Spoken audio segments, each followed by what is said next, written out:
So welcome to Motor Trade Mentors, and today we have got, I don't think you'll need mentoring, this chap here. He's like, I've seen you on YouTube as well. I've seen a few of your videos and they're really good. So we've got Harley Trent here today from Harley Trent Motors. So welcome, mate.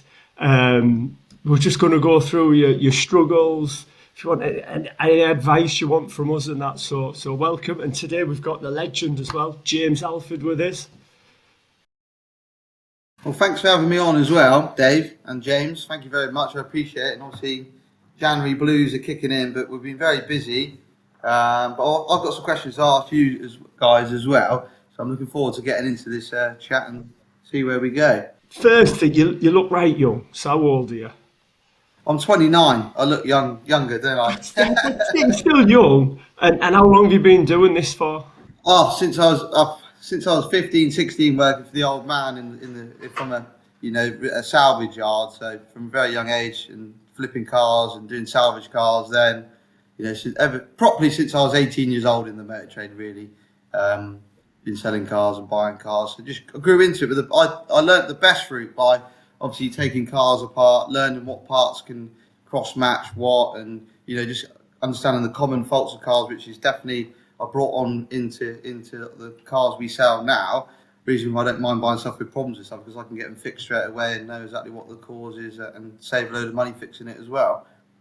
And when did you actually start Harley Trent Motors then? Just after COVID, about 3 years ago. Was it 21 or 22 I started properly, but I was selling cars from home, years before that, since I was 18. Yeah. So you took on a pitch then?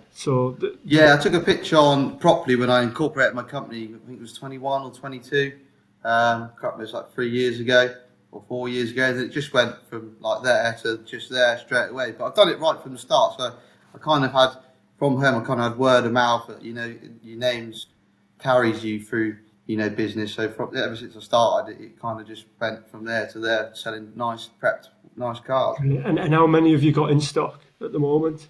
Oh, you don't want to know, you're going to cry.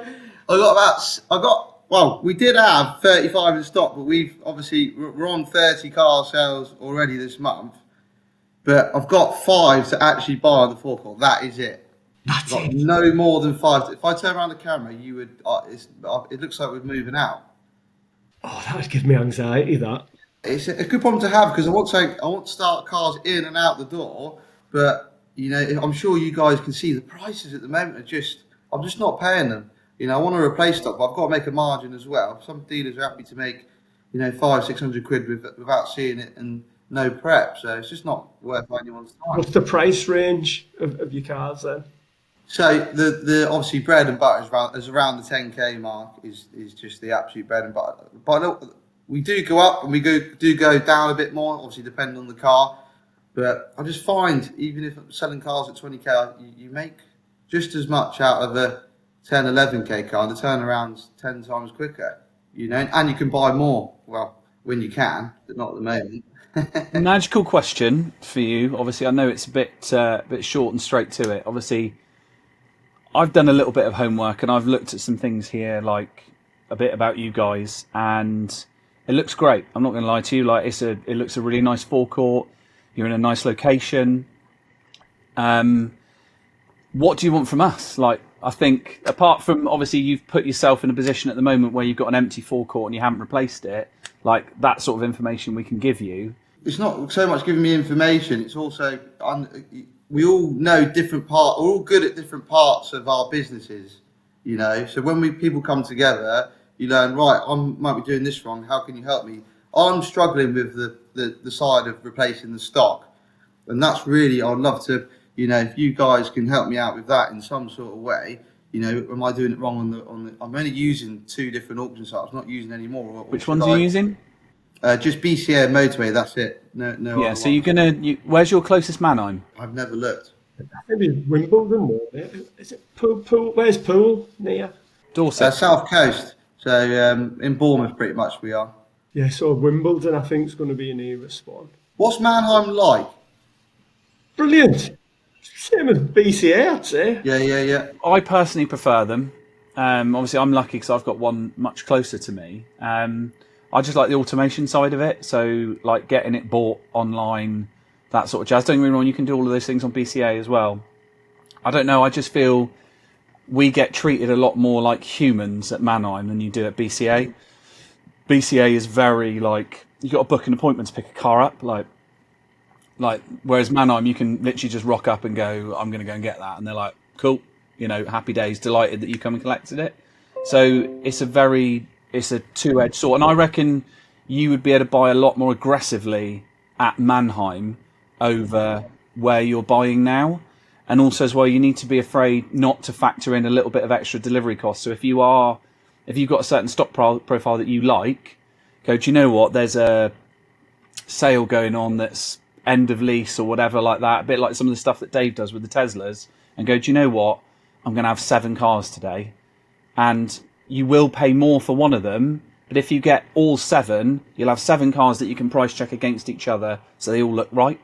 So sometimes you've got to do that when you just lick the stamp, get it gone. The delivery comes down as well, big time. So say you get 7 cars at Mannheim. I remember we used to buy quite a few from Northampton, and we got like 6 in one go, something daft like that. And the delivery was like, I think it was like 30% cheaper. Do you guys not think, because this is what I've been thinking about a lot since the start of the new year, do you not think sometimes we're taking margins too close to our heart, and maybe sometimes less is more? Because I've been looking at my statistics across 2 years now of books, and the months where I made more money is always the months I obviously sold more cars, but I made less margin, which means sometimes, are we being too greedy sometimes? Not greedy, but like, you know, just trying to stick to our certain margins to be able to prep the cars nicely. Do we just take a hit on that to get more stock now in this current market, or I think you're right. So my magic number every month is like, as long as I hit 25 to 30 cars a month, if I don't even think of the margins, we're still in good profit.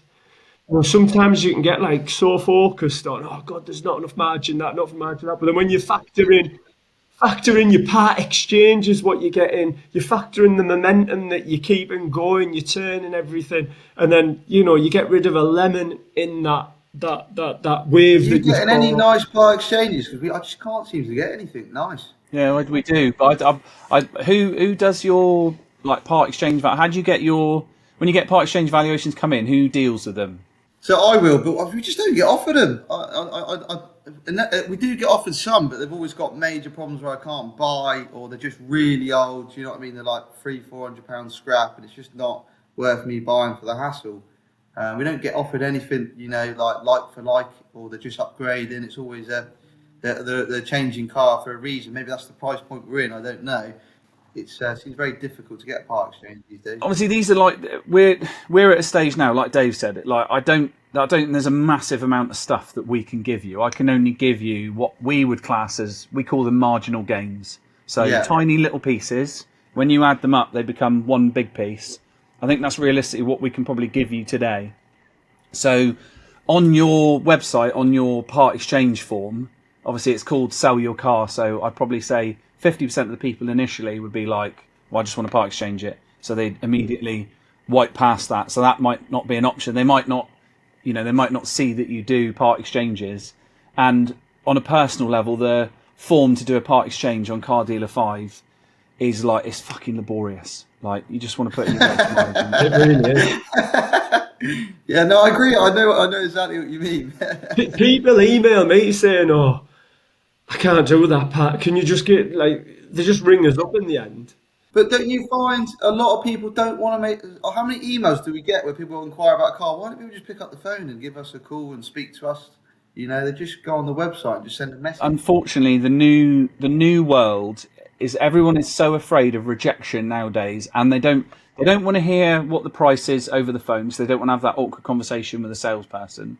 And a lot of people like to do stuff sat in their pants at home at night, not being worried by anyone. And that is our culture that we're in. Like, people hide behind a screen all the time. So the more you can do with that. So like I said, my thing's Facebook. So we do a lot of valuations on Facebook, and we'll send it direct to the customer, and it does work. But at the same time, on your website, you need to improve that side of it if you want more part exchanges. Definitely going to take a look at that, because you know what? If someone didn't mention that to me, I wouldn't even look. Sometimes it's that sort of stuff. You just think it works, don't you? Yeah. So I'm definitely going to look at that. With auto, so this year I've changed another thing completely, because December I had time at the second half of December to sit down and go, right, what have I spent a year on Auto Trader? What have I spent a year on other advertising? And my Auto Trader bill was like 65k. So, and I looked at that, and you're looking at your bottom line, and I'm thinking, God, imagine if I could save on that a year. So I've gone to the standard package, and we've sold just as many cars as we have done, and I'm saving 2.5k a month. I'm like, wow. Auto Trader never ever go past the standard package. No, like James is going to say, never even have Auto Trader. I'm really trying. I'm really trying to be a good person at the moment and not harp on about Auto Trader. So on this occasion, I'm going to abstain and say nothing. What do you not use Auto Trader at all, James? 2017. Wow, that's amazing. Wow.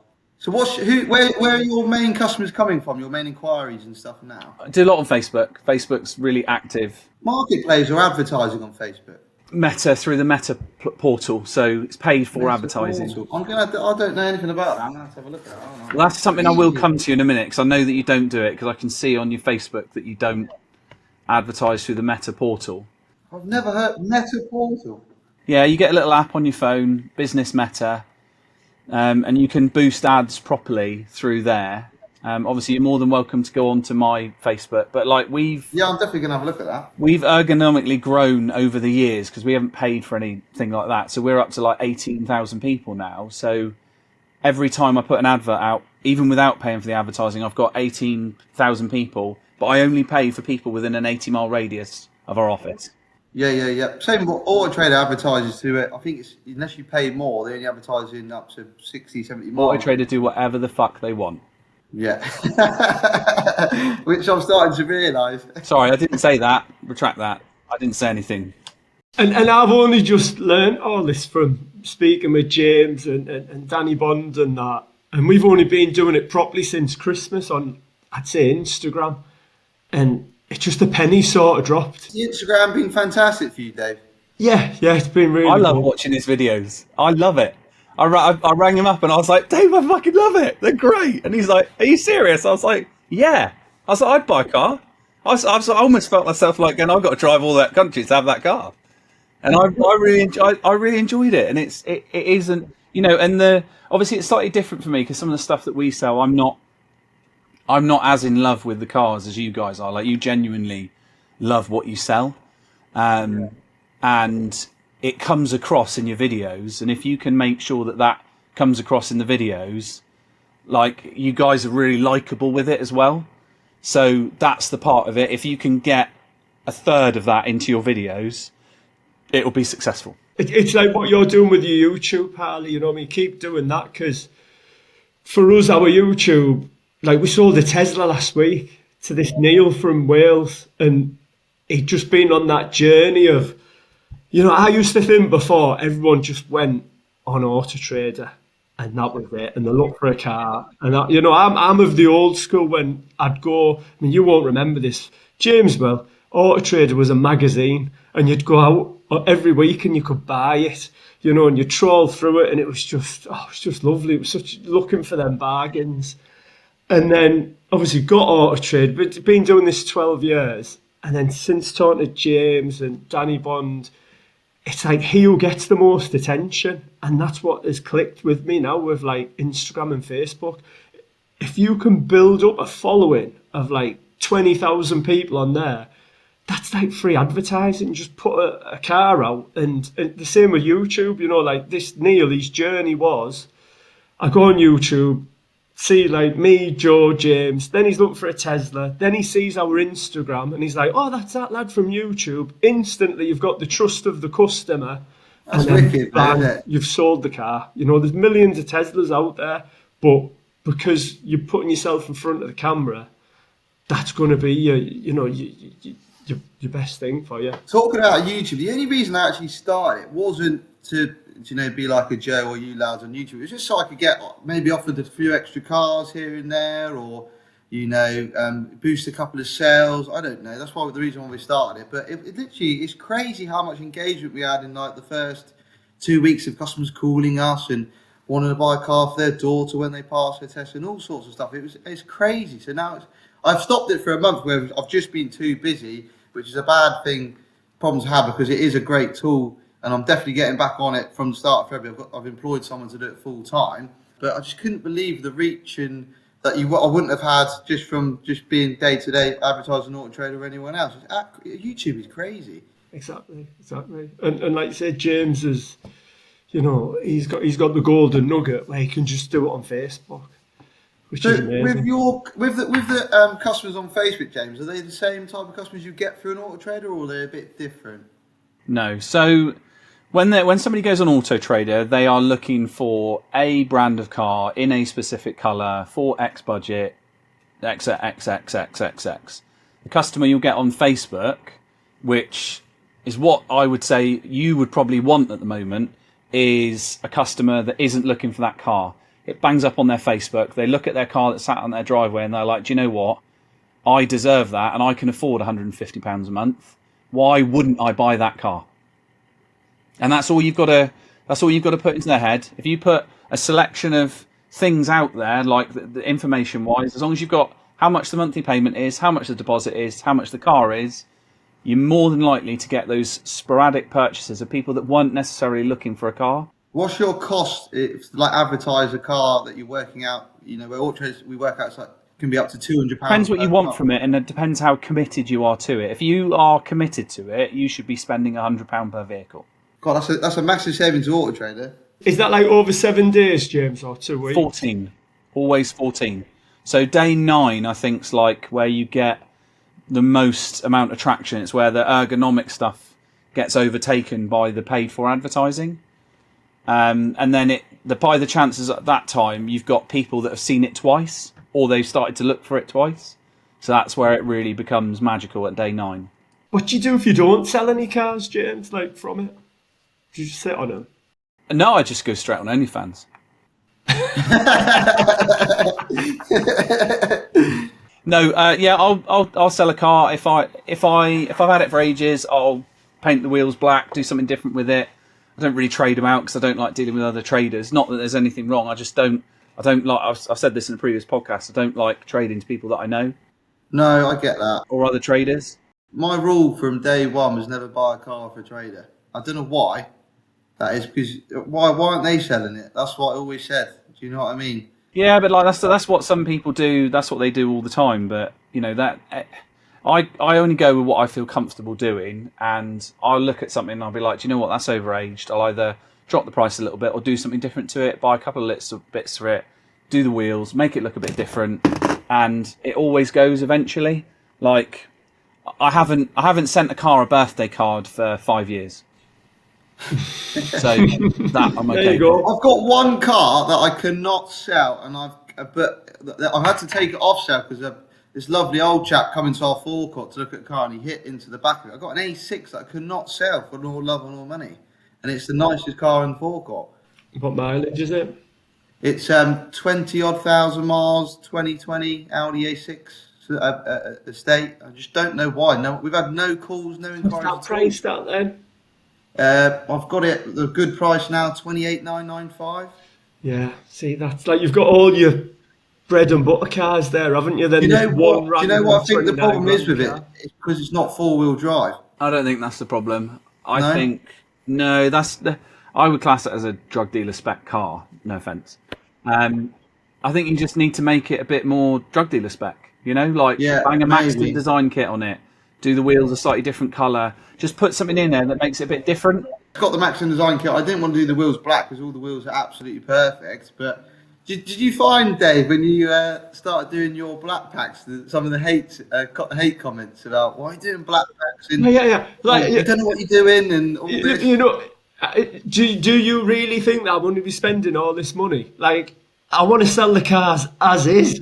It's not, exactly. It's not like I want to put a black. Like when I first seen the Tesla Aero kits, I was like, oh my god, these look horrific. Then we sold like 2 in a week. I'm like, I love them. But we're selling them all the time. You know what I mean? It's like, When I first showed people around Forecourt, I had a few people saying, "Wow, I don't like the black packs. Have you got to be telling insurance companies and all this?" And I'm just thinking, we're not modifying the engine or anything. We're doing a very subtle styling that's like very minimal. It's nothing, major. Maybe Do you you know what I take it mean? off then. Maybe you take the kit off it. Just make it look different. Like differentiate it. I don't know. Maybe dechrome the trims or something. Just do something different that makes it look different. Make sure the photos look they've been done in the last month or so, and just bang it out there. Even if you put the price up, don't be afraid to put the price up on a car, especially if you've had it a Oh little no, while. see, I think this is where a lot of traders go wrong. A lot of insight, a lot I would love to give to other traders out there probably listen to this podcast. So I don't stick to Auto Trader prices at all. Very rare do I stick to Auto Trader pricing. If I did, I'd probably be out of business because those margins we wouldn't be able to do our lovely preps of the car, service, MOT, advisory free. It just wouldn't be possible. So as soon as we get a car now, I look at every car underneath, check for oil leaks, coolant leaks. I'm very OCD, and so once we've had it fully prepped, it goes on the forecourt, and then I put my markup I want on it, forgetting Auto Trader prices, and it lands into the fair price or the high price category, and we never had a problem selling a car like that at all. that's ever. brilliant. That is brilliant. I would recommend Car Gurus as well. I've started using Car Gurus because they give you a free listing. We've actually had a couple of inquiries and sales through there, and all of our cars have said high price, which again, it just goes to show you prep your car, image it the right way, and as soon as you've got someone on the phone and you say the right things, it's not about price, it's about the car and the company, I think, nowadays. Yeah, definitely. And what other what else are you coming up against? I mean, advertising. It's the one thing we could all talk about forever. But what else is there? I love looking at stuff at a year end. So January is I'm like a little kid in the sweet shops. When you get to look at all your books and get the whole year summary of everything. Obviously, advertising was massive. So this year I thought, I'm not trying to save on advertising because you need to advertise to sell cars, but like put it into different areas that you may be more profitable out of, like maybe Instagram ads, which I've seen you, Dave, and Danny Bond. I couldn't believe when I was listening to Danny Bond's YouTube that he only did Instagram adverts. I was shocked. I was. I could not believe it. But I'm not now. I'm not at all.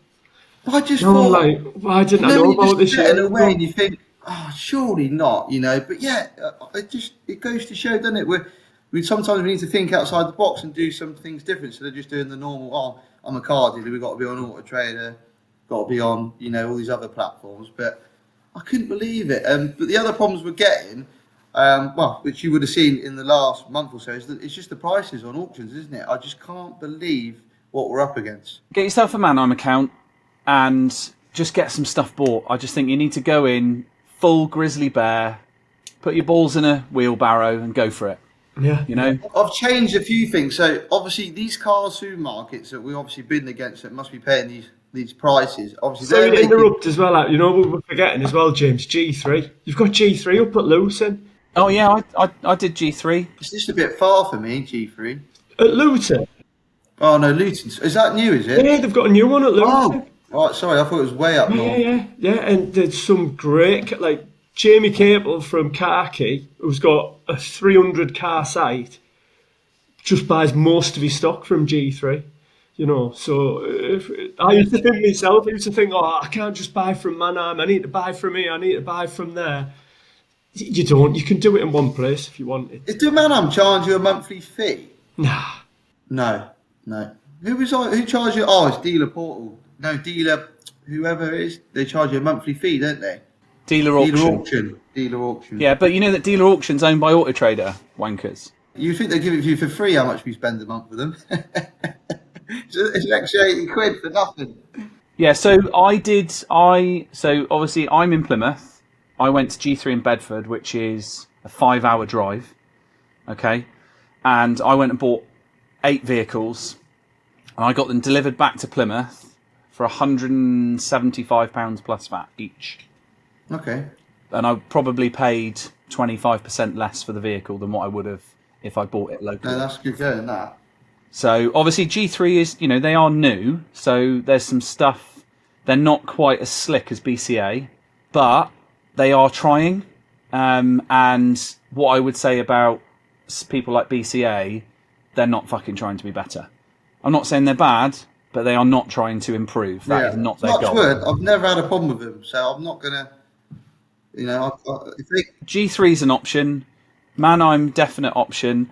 But just don't be afraid. Just don't be afraid. Just be like, do you know what? This is what I need. I'm going to get after it. If they all turn up at the same time, who cares? I'll make it work. It will happen. But you cannot sell empty spaces. It's like that Audi A6 you've got, 28 grand. I'm sure you'd rather 28 grand be sat in 5 cars with like just a grand margin in them.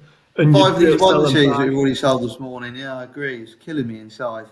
Yeah, yeah. But probably take a lovely part exchange on it as well, if your website was sorted. I'm on, James, after this, I'm on it now. I'm wound up now. I'm on it. So are you in contract with your website at the moment? No, no contract at all. Just pay as you go and you can leave. And who do you use then? Are you on Click Dealer or? I'm 67, so I've got a car centre and a van centre, and I'm just about to move the van centre over to 67. I'm a data nerd, so for the data nerds, they're the only one that facilitate my autism. Do you use AI at all, James, in your car sales? Do you use AI? Yeah, I can use AI. Yeah. Have you got chatbots, like AI chatbots on your website? No, I've got rid of them. I've changed it over to WhatsApp because it's free. Oh, okay. Yeah. Was the AI chatbots any good, or? Yeah, I think they're all right. Danny Bond uses the chatbot stuff. I don't personally like it, but most of my guys will pick up the WhatsApp stuff in the evening anyway. How many staff have you got, James? 9 in total. 9? Wow. Yeah. 9. And on average, how many are you turning over a month? December was terrible, but... Yeah, forget December, that's a weird month. We've done 11 vans this month and 33 cars. Wow.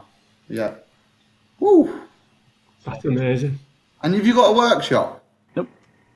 No workshop, no body shop. I use the workshop to like hide cars basically, because like I said, I've only got space for 37 here.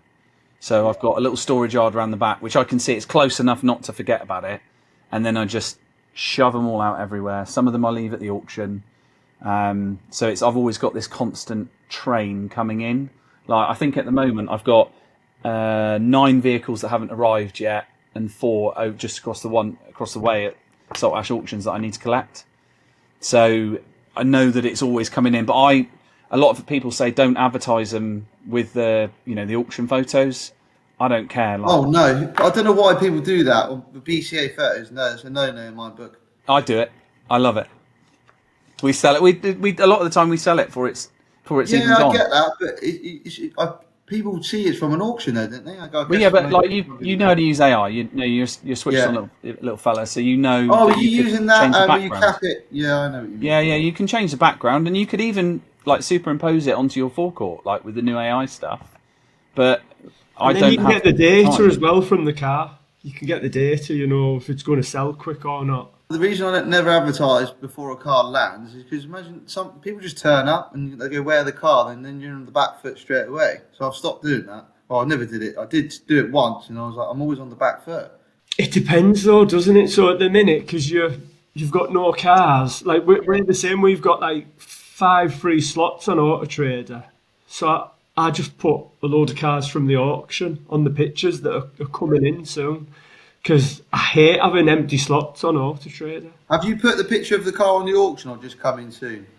No, the actual car at the auction. From the auction, yeah. Oh, okay. Oh, what, you've edited it into like your showroom or something? No, just just the car. As they are. Yeah, okay. If someone wants a car, you know what I mean? They don't. The amount of cars that I've sold from just an auction picture over the years is really incredible. Yeah. maybe I'm gonna have to rethink that. If 2 of you are saying that's good, because I like all my images to match. You see, with the logo in the background and the cars are all prepped and clean, and how I want to image them with the wheel turned. Yeah.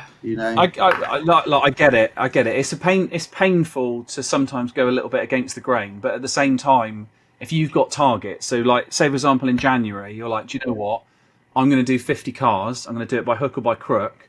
Sometimes it's going to be a case where you've got to do stuff that you feel a little bit uncomfortable with to get where you want to go, and that could be your year difference. You could walk into February fully stocked and have done 50 units just by putting some photos of some cars online. You could take a deposit on that car before it even lands, because you might have somebody that's looking for that specific car, that mile, that spec, and you can go, do you know what?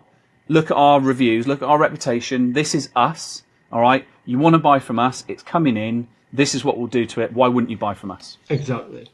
100%. But I've been prepping cars, pretty much ready to drive away, which is, I think, helped as well with the turnaround of cars, especially if they've got like a little oil leak that needs fixing or stuff like that. Because the amount of cars I'm getting, it just needs something fixing. It's every single car. As soon as I've got it on the ramp, there's something that needs fixing, whether it's a coolant leak, an oil leak, disc pads, tyres. It's just absolutely crazy at the moment. You never get that car. If it's made its way to auction, somebody's stopped loving it at some point and they started loving another car. So you're realistically going to have to accept that everything's going to have some sort of issue. Some of it will be plain and simple, some of it won't. And some of it will be fucking expensive. But that's what we do. Are you guys making any money out of warranties? That's one thing I want to ask you as well. I'm obviously, where our margins are starting to get tighter and tighter in this. I don't know if it's just this current time of year where everyone's busy and we're all fighting for stock, so we're just throwing silly bids out there, especially on motorway and stuff like that. Has anyone had to think about changing their warranty price to actually make a margin out of the warranties and just obviously sell everyone a warranty? After doing a podcast with Sheik last year, that just completely changed my mindset. So we do a customer care package. I watched that video as well, and I mentioned it to my colleague. We thought, well, that's a good idea. But we would want to trial it first to see what people's reactions were. Well, we've done 3 already. Saturday we done one at 500 quid. Oh, really? Yeah. Wow. Yeah. We've done 2 at 300. And I was of the ilk of, oh God, who wants a warranty? But they're all self-funded as well. So we use BAA. We pay 20 quid. They take the telephone calls. And, if there's anything major, just get back to us and we'll fix it. That's it. Have you got different levels of care package then, have you? Yeah, so we do free, which is just like, a minimum warranty. Then we do, silver, which is like $299. We give them 10 litres of fuel. Gold, 300. I thought 300, and then premium 500. Want a courtesy car or something? Oh yeah, and that was the main reason I done it, because do you know what it was? I was fed up of customers coming back and just expecting a courtesy car. Like, where's my courtesy car? And I'm thinking, $7,000 a year we pay in insurance, and people just expect a courtesy car. So courtesy car insurance has gone crazy, isn't it? It really is one of them. Yeah. So if they get the free customer care package, it doesn't have courtesy car cover on it. And is your salesman pushing those care packages, or they're just going, right, here's our care packages, have a read. If you want one, then we'll be happy to sell it. Yeah, we do that. We just do it on WhatsApp Business. We just send it on WhatsApp Business when they put the deposit down, and then we go, look, you're picking the car up in a few days. There's the customer care package. Let us know which one you want, and then when they turn up, like say, I think 3 or 4 have took it in the last week.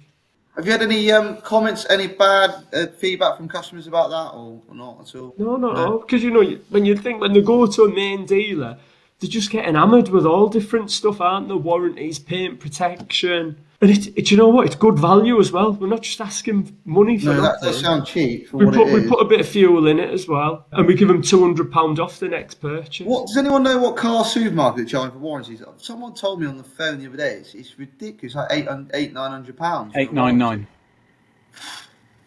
The markup on that's crazy. Yeah, so we do a 3-month in-house pot-funded warranty initially, and then we use AutoGuard to do. They do a 15-month warranty for 425 quid. And for the kind of cars that we sell here, like, that's, 15 months for 425 quid. It's absolute value. That is value, yeah. Our 12 months 299. Yeah, well, it's easy for the guys to sell it. There's no trouble. And I don't really push them. They are incentivized to do it, but I don't really push them, because a lot of some of the stuff that we do, because obviously Plymouth isn't as affluent as some of the areas further up north, some of the finance that we do, they've only got their £200 deposit. So sometimes it's a case of we can either try and factor it into the finance one way or another, or they'll scrimp and save to make sure they can get it. On that note, how many 0 deposit finance deals have you guys done? It seems to be more than ever at the moment. We don't do it. We don't. No, We don't like If they can't doing afford, that. if they You can't don't do afford it the at all? first payment in a deposit or more than what the first payment is, we won't do it, just because it's basically asking for a boomerang customer. And what will happen is you've got like 35, 40 days with some of them. Like, they won't make a payment for like X amount, at least a month. They'll have collected the car, and then bang, when that first payment comes out, it becomes real to them. So that's the point when they try and throw the car back, or they throw the toys out the pram. They ring you up going, I've spent £5,000 on a car. Well, so you haven't. You've signed some paperwork and you've made your first payment, and it's not very nice. You haven't come to terms with it. So that's why we ask for a deposit, for two reasons. Obviously, we try and qualify them as a customer that can afford the finance, because if you can afford to pay that amount before you've picked up the car, then you can afford the monthly payments. So it's just a bit of longevity for us. We used to deal with some finance companies that were, all they used to do was just bang down our door with 0% stuff, and then 2 months down the line, the customer's made 2 payments and they want to back out of the car because they can't afford it. touch wood, I've never had that, but I know exactly what you mean. If they've got no commitment with a not deposit sometimes, but then I guess how can we say no to a customer that wants to do that when we offer it? We don't offer it. Oh, you don't offer it at all? No. Oh, okay. Yeah. So like a minimum of £199 administration fee. So you've got to pay something Right. up Fair front enough. Yeah. to us to show that you're committed. And also as well, like if we go and get that car ready, or there's some bits and pieces that you want us to sort out on it, we need a commitment from them, and signing a bit of paperwork which they can back out of in 14 days. It's no real commitment. Yeah, we take a deposit. If someone's doing we'll take a non-refundable deposit if the deal doesn't go through or they change their mind, always. But I know exactly what you mean, because obviously, just in case you prep the car, and they turn up, and we've had this before for those finance companies, the bad ones, or like bad credit. They can't pay, or there's some delay with payment, and the deal ends up going south. And you think, I've just done all that work. Yeah. I could have sold the car 4 times. We lose revenue, don't we, on that? It's a pain, isn't it? The time you've spent as well with that customer, that's the biggest pit. You just want them to take the car, don't you? I wouldn't worry too much about finance in that price range. But however, like James, you do. How much of yours is finance, James? Flicks between 50 and 80%. Right, so there you go then. So Are you doing a lot of finance, Dave? Because you've gone a bit higher value now as well, so you must be doing loads. Since we've focused on Instagram, I know it's only a month, but the finance enquiries on there is unreal. So I sort of understand now why James gets so much finance penetration from Facebook. I think that's what James is saying. Like, when people see that payment on Facebook or online while they're watching the telly, they then think, oh, God, I need a new car. Well, on Auto Trader, they're just searching for a car. one less deliverer a week, I can have my lovely Mercedes from Dave. Yeah. Who's going to be the first car to do a TV advert then? Oh, none of us, that's for sure. No. I'm not allowed near a telly. Social media is better than TV, though, isn't it? Yeah, I get it. Yeah, I think so. I think so. $2.99 a month, someone on the telly, that would be funny, wouldn't it? That's it. But you know what? Even I'm getting sucked in by it. We've got a Tesla. A minute we took in Part X, and it's like £1,000 down and £238 a month. It sounds great, doesn't it? It sounds great. You could not have got that a few years ago. It would be like, I don't know, whatever. They're great value cars now, aren't they? Especially all of that stuff's just dropped in value. Anything electric Range Rovers, they seem to be selling quick because they're all better value, aren't they? Now was the time to clear up with all that type of stuff. Buy this microwave for £230 a month. I reckon Joe would be the first on the TV advert. I just got a feeling. I've got a feeling. You reckon? Oh. Yeah. So we've got that. We've got the car buying. What else have we got then, Harley? So struggles. People being dishonest is one of them with part exchanges. That's another thing. Even though we like to look over cars, but how do you say to someone when they're parking the car, are you telling us that your clutch is juddering and this? How many people do we get that are just dishonest lately? It's just part of the job. Just got to accept it. But if we were dishonest the other way around, it's we get hammered. Slap the wrist, wouldn't we? We'd have slap wrists. I don't think it's as bad now. How do you work it, James, with your part exchanges? Do you get them all inspected? I train my guys a little bit differently to how I've got a little bit of I think down in Devon you can be a little bit more blasé with how you speak to the customers. You know, like if the car smells like AIDS, tell them it smells like AIDS. You know, like I'd love to say that. it's, you know, like if AIDS had a smell, your car is it. Like it's hit every fucking corner. Like, how did you miss all of that? And you told me it was mint. I was goes, well, you know, I've serviced it every year myself. I was like, great, where's the paperwork? And they'll be like, oh, but I've done it myself. Well, it's got no fucking service history then, mate. Like, that's exactly how it is. And unfortunately, down this end of the world, people don't tend to look after their cars as much. And we do end up with a lot of Cornwall. Anything from Cornwall comes with a lot of hedge rash, bumps, dings. But they think it's mint. This is what annoys me. I'm like, It'll mate, polish your car out. is That's a good one. fucking It'll hanging. polish out. Yeah, like, what the fuck? And, like, they get out of it with, like, muddy boots, and they come into our office, and I'm like, mate, it's not a building site. Like, and then dog hair everywhere. Like, they're like, oh, you know, I've owned it from new. And I'm like, oh, no. James, you know, when you first started this job, were you sort of like, oh, everyone looks after the cars, like, I'll look after my car? No, absolutely not.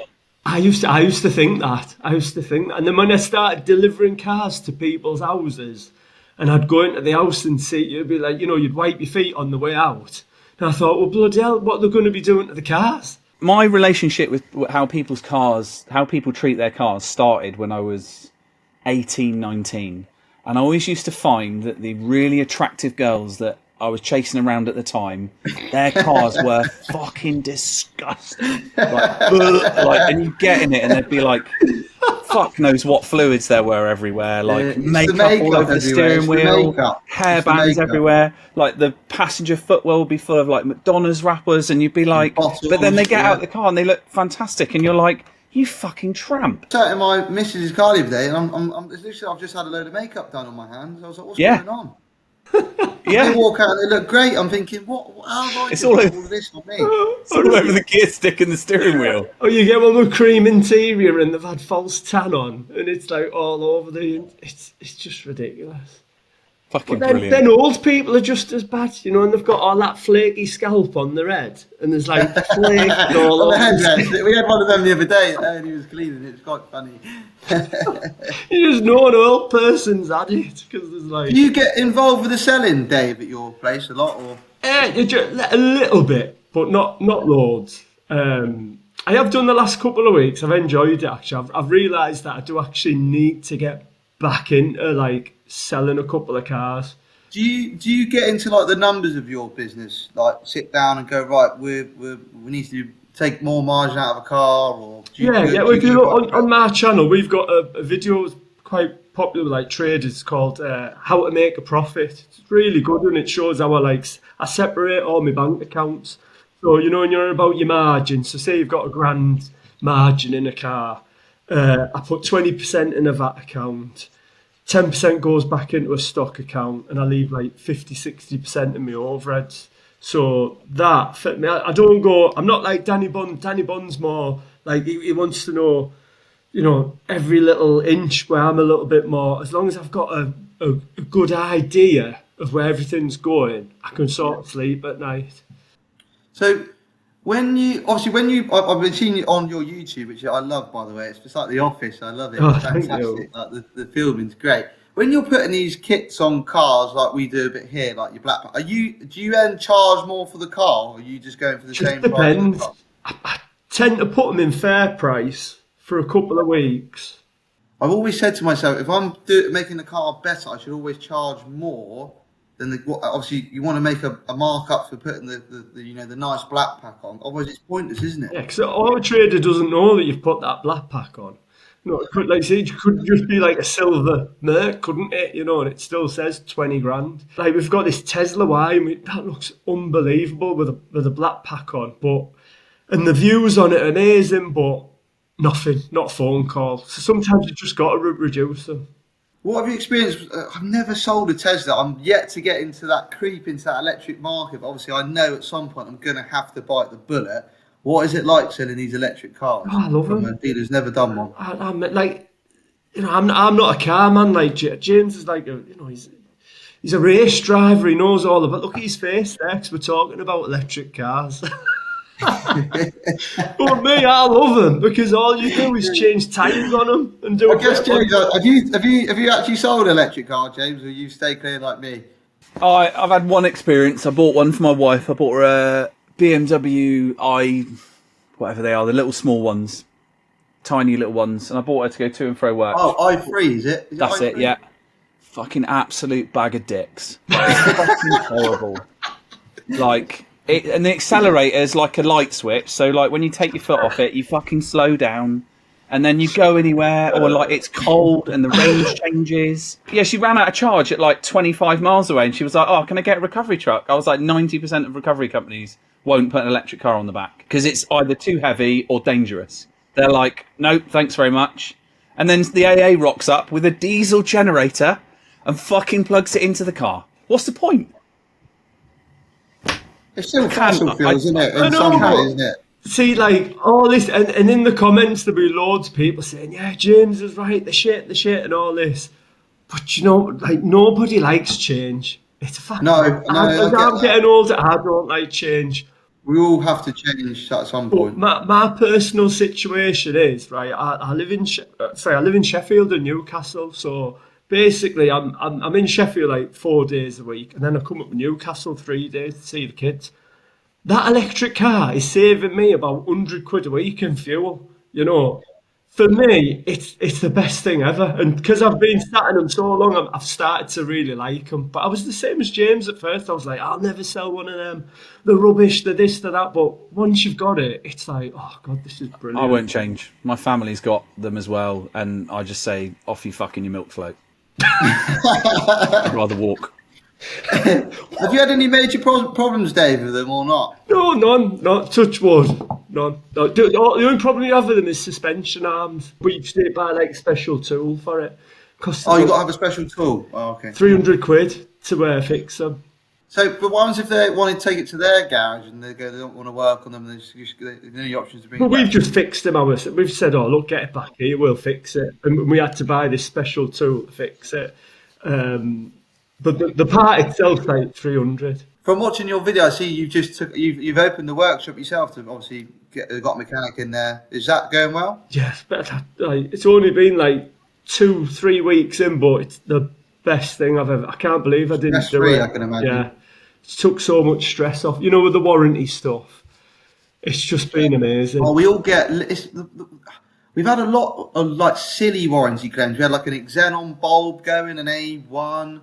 We had, oh god, now I got to remember, xenon bulb going in A1. We had something like a water leak in a boot that we both fixed. But I remember the thing you spoke about this xenon pack thing. Where he took it to, wanted 500 quid just for the ballast, not the bulb. I searched the part number on eBay and got a brand new one for 25 quid and fitted it myself. There you go.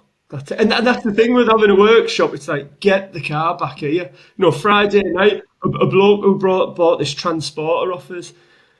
He's like, oh, I've took it to my garage and they want $3,000 for all these bits doing. I said, look, just get it back here. Oh. And I'm not saying it's going to be on the warranty, but let us have a look. It's not going to be $3,000. So that, for me, would you like to get a workshop?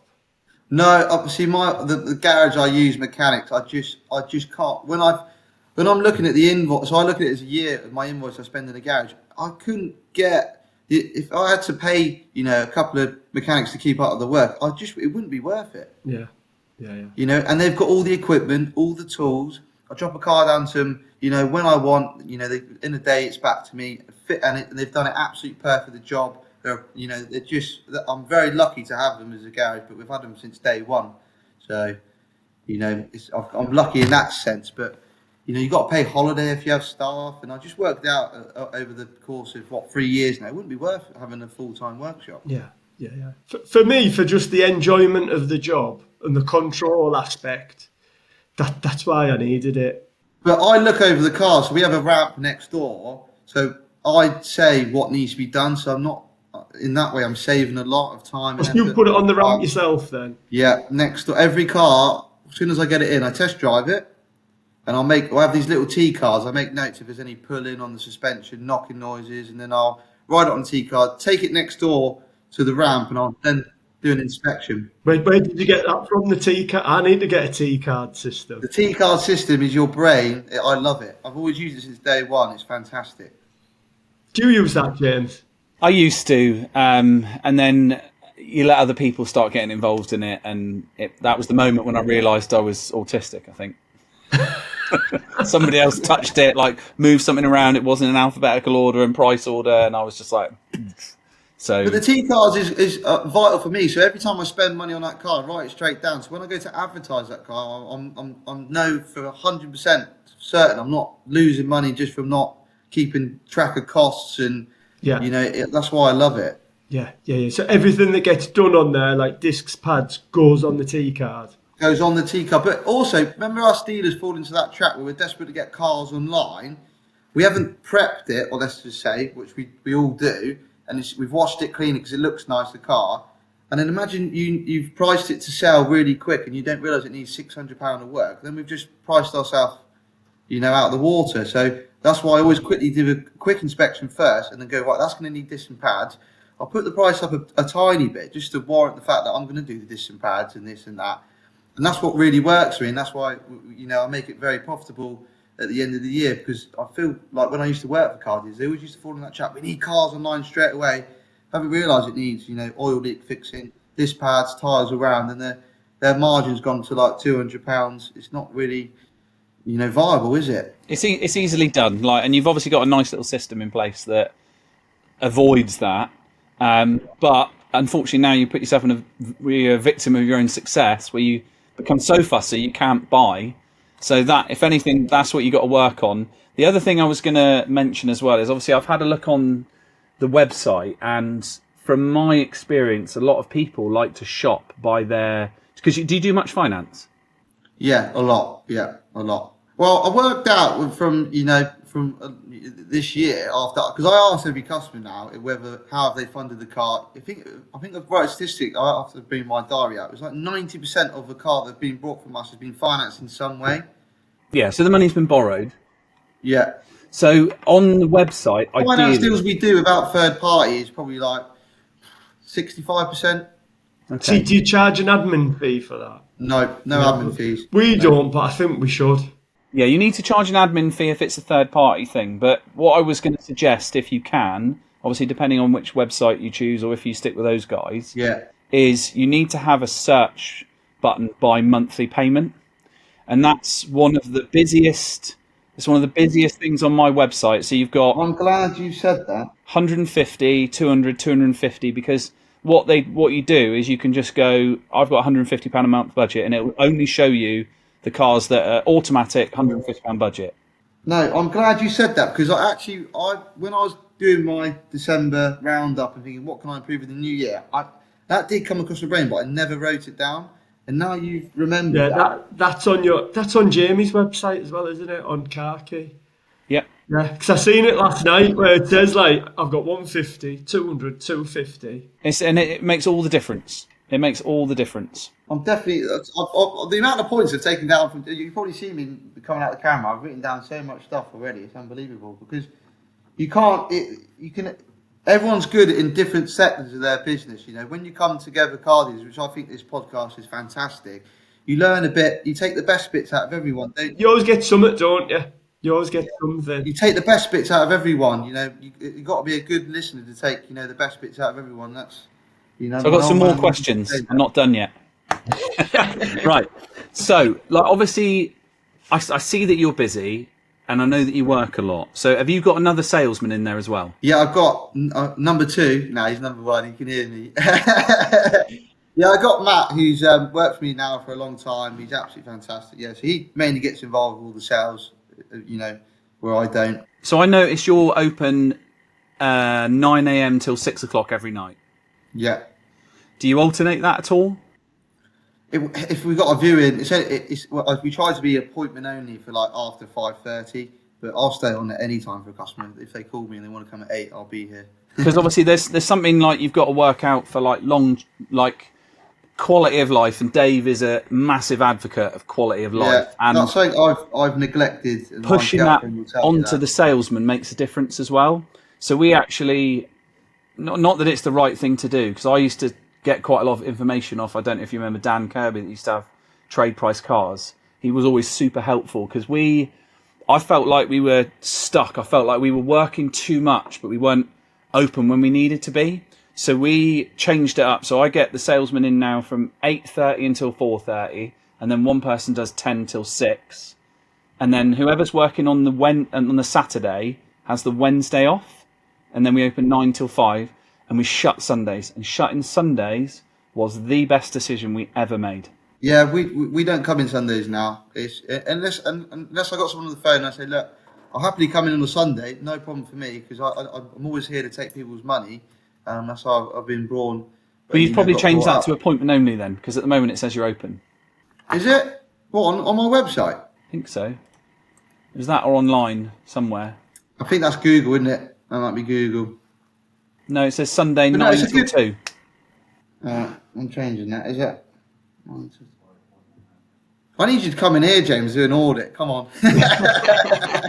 I was a little bit anxious when because I did a little bit of due diligence last night as to because I wanted to know as much as I could about you before I and sometimes it's quite difficult us giving information because me and Dave only know what we know. Like we can only share with you what we've experienced ourselves. So we're not. We are experts to some extent. You're don't know more experts than me. I'm still very new to the game as such. I know I've been working with my old man since 15, 16, but I'm still learning. I'm not learning. You never stop learning. And I've just learned something from you there, Harley, where you say you prep the cars and then you put your margin on top. Yeah. I'm thinking, oh God, darn it, why don't I do that? Since obviously we were talking about this, going to saving some money on Auto Train, so I've been using their boost button, where it costs you 35. James will even go mad at me now. But every time I press the boost button, I seem to sell a car. Why is that? I've never done it before in my life. I don't want to give them any more money. I don't know, because it works. What it is, it's coded in. It says gullible wanker. And then you press the button, I'll and you're like, it. "Oh fuck, it's a car. It. We'll pop it to the front." You fucking gullible wanker. They've got me on a sixpence, haven't they? They've literally shaken me like that. It's like back in the day with eBay. No, they're turning you upside down and emptying your wallet. That's what they're doing. I believe my account manager thought, oh, he's genuine. I'll go on to the super package, like 5.5K, 6.5K a month. And I thought, God, we're doing really well out of that. I'm just going to stay on it. And I got onto that cycle of just staying onto it because we're doing well out of it. Because I thought, you had that fear then, if I change it back to the standard package, I'm not going to sell any cars. That's what I thought, January, we're just going to try it because we're always busy. We're always running out of stock. I thought, I'm going to try it. And it hasn't changed one bit. It's like heroin. It's like they're just trying to get you on the crack. Have you tried it, Dave, those extra packages? I don't know. I don't want to pay them any more money. Have you tried it, Dave? No. Have you done? Spend the money somewhere else. Yeah. Like today, I'm going to put it down to 30. Like I've been on 40 cars advertised for 6 years. And now I'm going to put it down to 30 because I want to put that extra money into Facebook and Instagram. You've got 30 cars in stock at the moment, have you? No, I've got 30 advertised. Oh, 30 advertised, and we owned about 50. Yeah. Oh, you got 50 in stock? Not at the minute because we've sold quite a few last week. But I try to have 50 to 60. That's like... Surely if you've got 50 in stock, you should be selling like minimum 40 cars a month, eh? I don't know if it's where we are. It's like... Okay. Do you know, we've had a terrible last 4 months where we've struggled to hit 20 a month. Yeah. But I don't know if it's because it's all more expensive cars. I've just bought the wrong cars, but I feel like I've got the momentum going now. And do you know what? We ticked over just 500 cars for the year, but if you look at my first half of the year to the second half of the year, it was completely different. As in the amount of cars we sold. The first half of the year was, I think it was almost double what we sold in the second half of, the end of the year. But it was very strange the second half of last year. For me, it's a feast and a famine, this job. But James has got it, I think, down to a T because he just keeps the momentum going. And I think that's what you're doing as well. And it's what I need to do. I've been in a transitional period where I've went selling bread and butter stuff to like more expensive cars. I tried the more expensive stuff, and I just found it does sell, but I actually don't prefer it at all. It's a lot of money tied up in one car, and you could have that in 4. I don't know. Like my favourite kind of car is a soul car. So like I don't care what it is. I like that. Margin in it. I like that. It's my favourite kind of car. Okay. Well, maybe a race car. I'll take a race car over that. But I think you got all the stuff that you need there to make it magical. Have you got like a target that you want to do? Is there somewhere you want to be? Is there something that you want? I've sat down with my old man who's successful in his own right, and he mentors me a lot, which is absolutely fantastic, because I probably wouldn't know I wouldn't be as successful as I am today without probably having half the knowledge from him. But his target is I should be selling 100 cars a month. Why am I not doing it?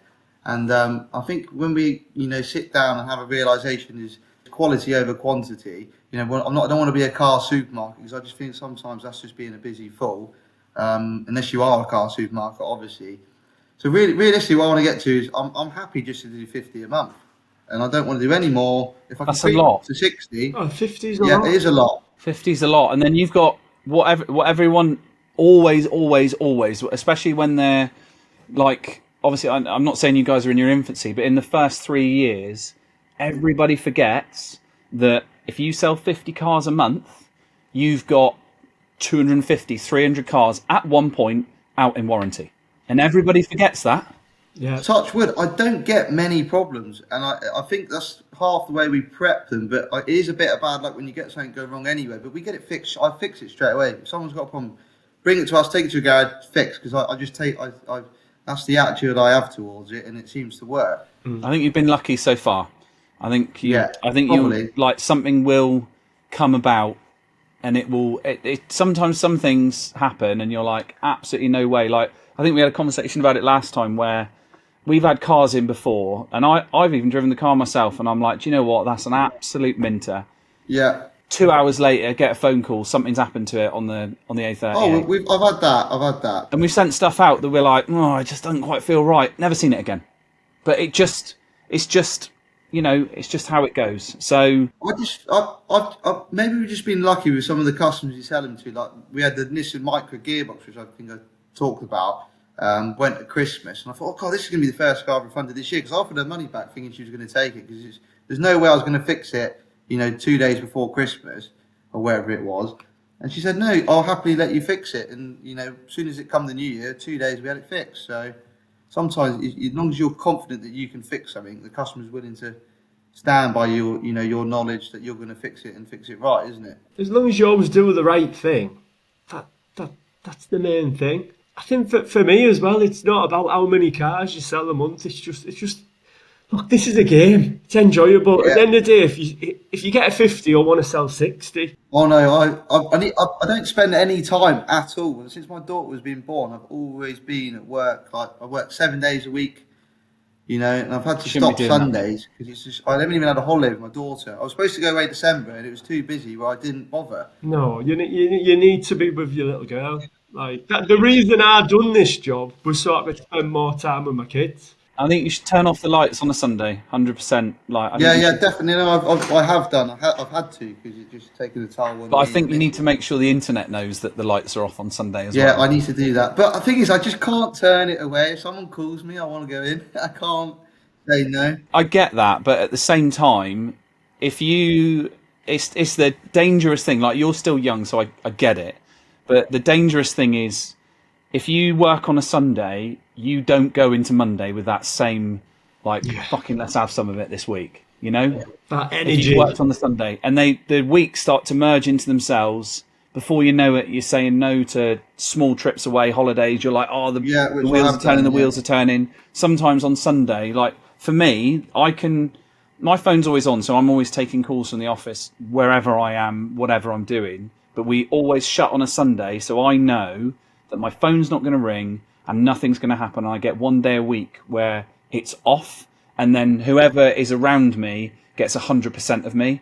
And that's really important for the people around me and myself, So obviously, given the opportunity, I'd sit in my pants and watch football.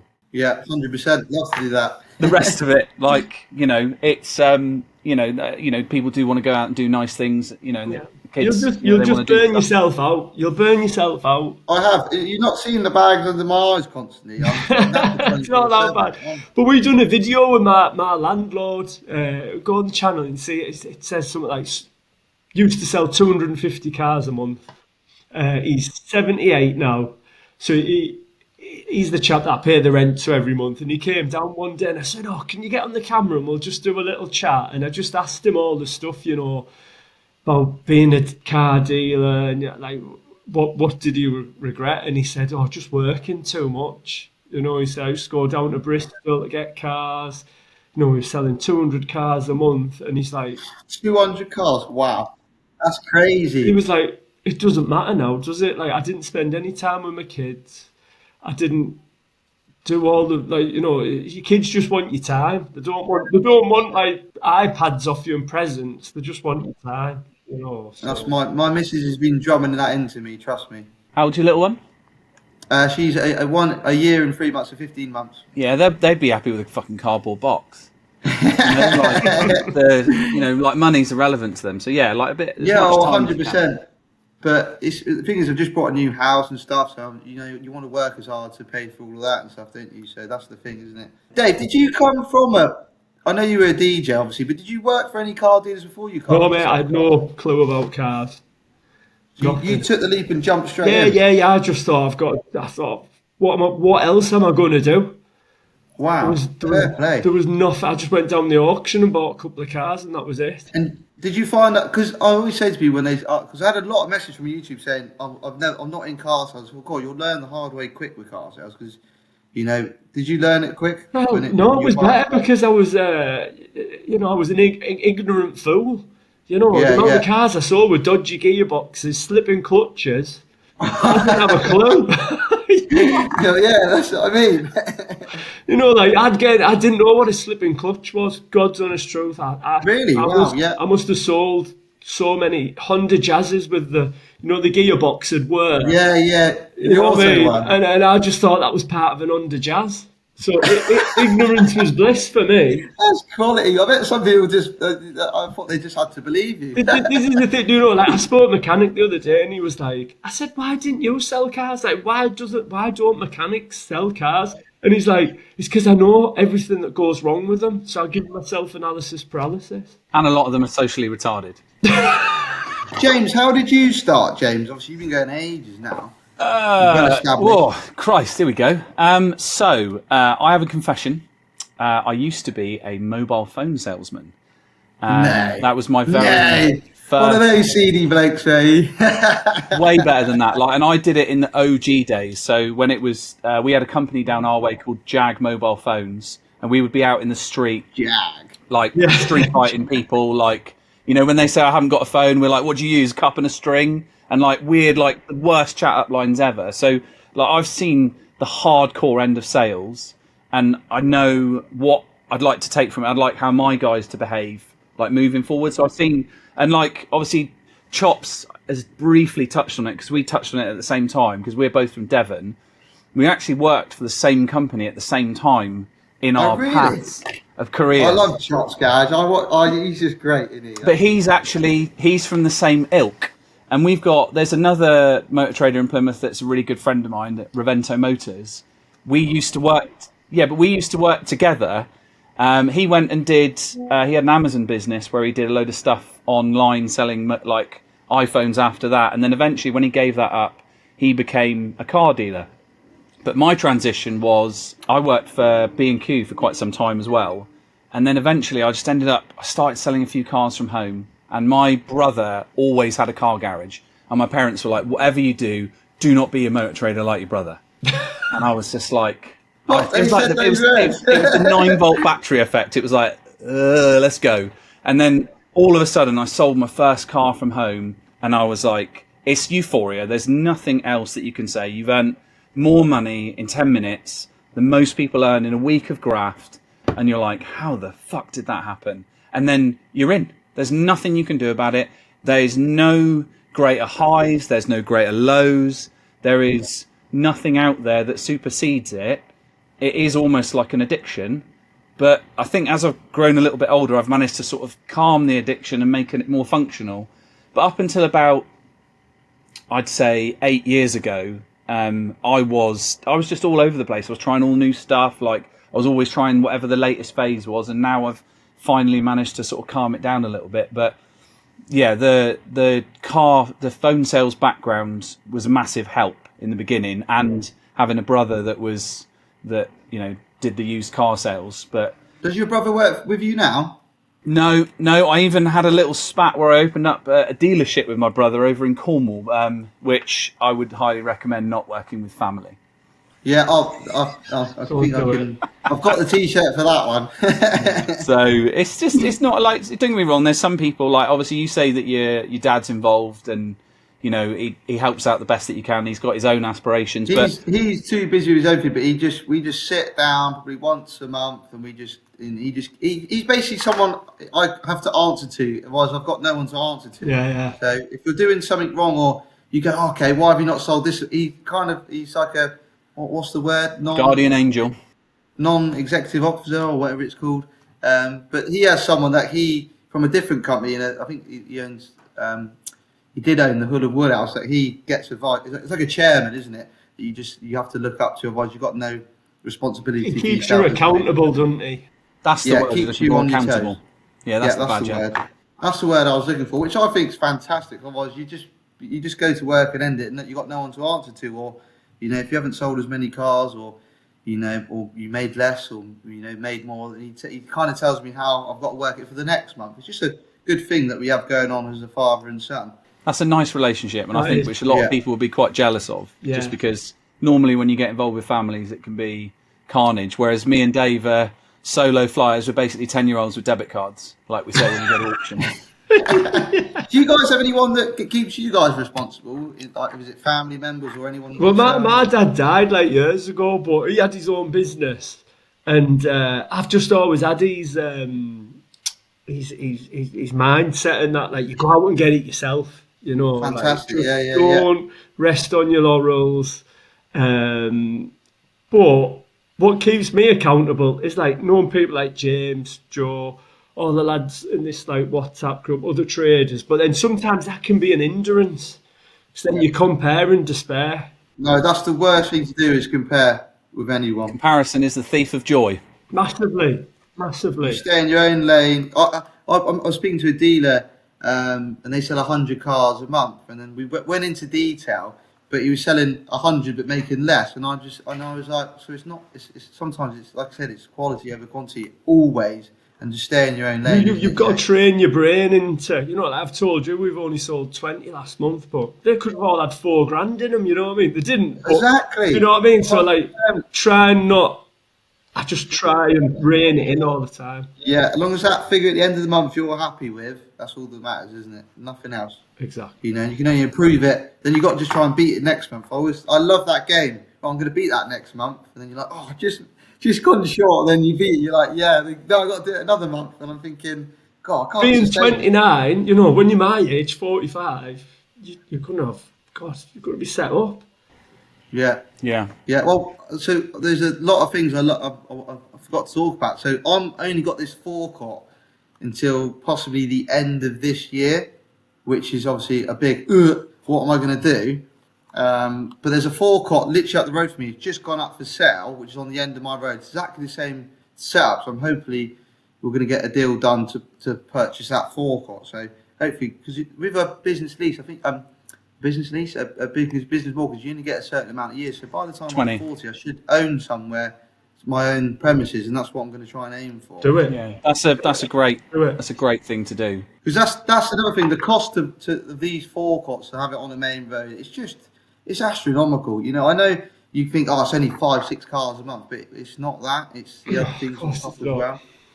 No. So you're chasing your tail every month to get that certain amount of cars sold. If you can buy that, like, just do it. It halves my payments of what I pay on this forecourt already. Well, there you go then. It's a no-brainer. Yeah.